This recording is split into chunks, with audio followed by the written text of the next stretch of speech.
Getting back to the sentiments you're reacting to by the UPND spokesperson Cornelius Mweetwa. Mm. You talked about how, as an alliance, as partners in the alliance, you added in the national character of the UPND Alliance that led to eventually the victory that we saw. But how also can that be substantiated? Because he may not be he may not be the only one of that view. Their party members may have that view. You've just alluded to it right now that the UPND, being the stronger political party, been in existence longer than most of the parties within the alliance. And many would argue that even without the alliance partners, they would have still gotten the victory. So how then can that be proven that it took the concerted efforts of all the members of the alliance to get that victory? First of all, you must know that to make that decision was not opportunistic because it was not popular to join forces with the UPND.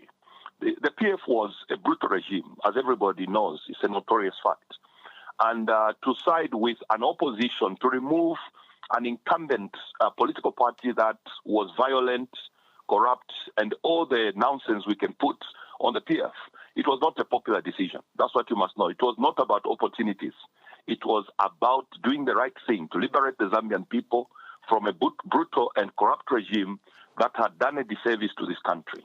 And so to peddle a narrative now, some of these ministers like Mweetwa who are talking like this, when alliance partners were going around the country with the president, they faced the bullets, they were ostracized and persecuted by the PF regime.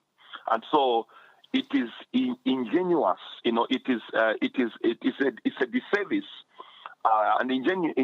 it's a disservice and basically a form of ingratitude for people like Honorable Mweetwa to peddle such a narrative that the alliance partners did very little. And that's why he has a problem, because he has been overstepping his boundaries to make commentaries on what borders on government policy for the government spokesperson. And his own inconsistencies have caught up with him, also in attacking the alliance. And also speaking sometimes, he has found himself overstepping his boundaries to speak on matters that relate to the president, whereas the president has a spokesperson. So it is those things that we have to respond to and ensure that a correct narrative is put in perspective. Let's also understand this. Why did you also choose to respond through the public? Because now with the response, it seems like there's some sort of disunity, whether it's just between you as the alliance partners and Mr. Mweetwa, or it's the UPN as a party. But why did you choose this path of publicly expressing yourself like this when obviously this is not somebody that will be very difficult for you to get in touch with within your alliance? You can have these internal discussions, find a channel in which you can express your displeasure. Why did you also choose the route to go public with expressing yourself like this? Well, I think the best person who can answer that question is the one who escalated to attack the gallant and powerful alliance partners. It's not on our level. We are acting and operating as a council of presidents. So Honorable Mweetwa is too small to have made such a comment attacking the alliance where his president and vice president are members of the alliance. And so because he did it publicly, if he had done it internally, we're going to respond internally and find mechanisms to solve the problem internally. But because he went public, we have to respond to him publicly and correct it. So it is to censure and also to correct that narrative. And if there are any other people who are peddling that narrative, they must know that they're doing an insult and a disservice to their own president, who is now the Republican president and an alliance member. You've spoken about the issue of positions within the alliance, and you've spoken about the Council of Presidents. In terms of the positions, was there any sharing of positions, and at what level was there, within the alliance? Yeah, those are internal issues that we agreed before the election, during the election, and after the election, and the framework has been. We've been working on a framework on all those issues. And so the agreements were there, to answer the question, and the agreements are an internal issue among alliance partners. And so consequently, these are not for public interest, but basically for us as a Council of Presidents to know.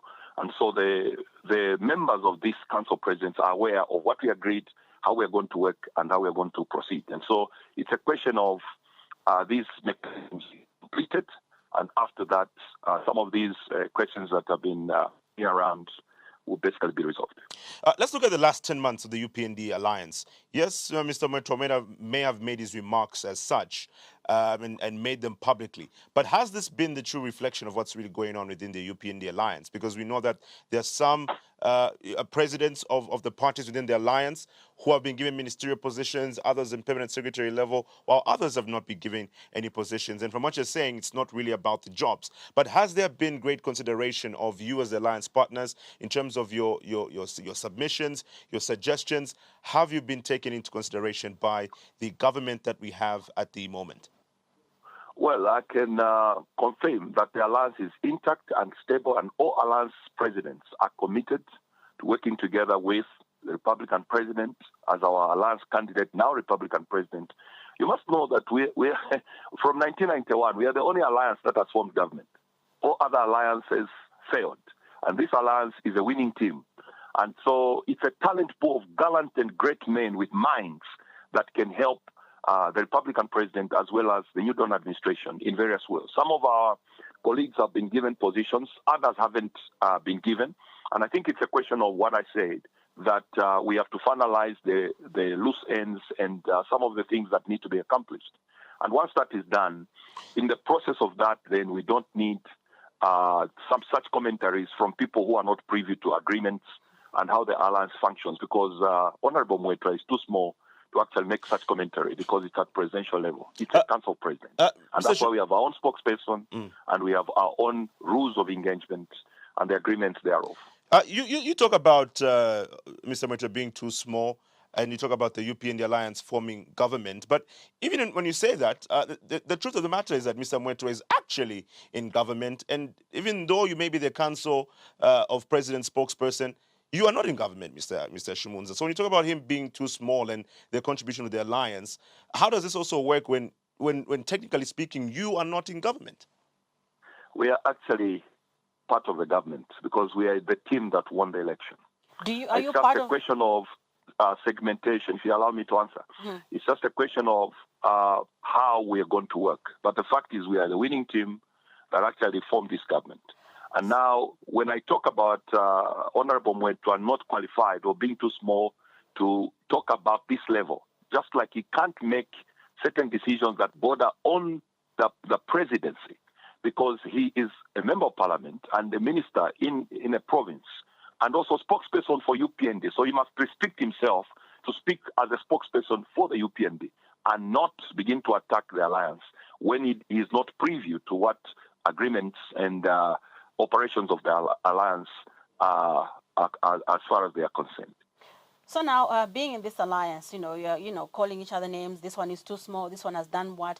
Do you see this alliance, standing up to 2026, or do you see it breaking up before the 2026 elections? Come again. Sorry, you're a bit quick. Do we see any breakup? Do we see a breakup of the UPND alliance as we lead up to the 2026 elections? It is you, the media, that try to peddle that narrative. In any given situation where people are of different minds, you must know these are political party leaders. These are presidents of political parties. And now we are council president. So you must know that we had common grounds that brought us together. One, to restore the rule of law. Secondly, to restore and reconstruct the economy. And thirdly, to restore the social order.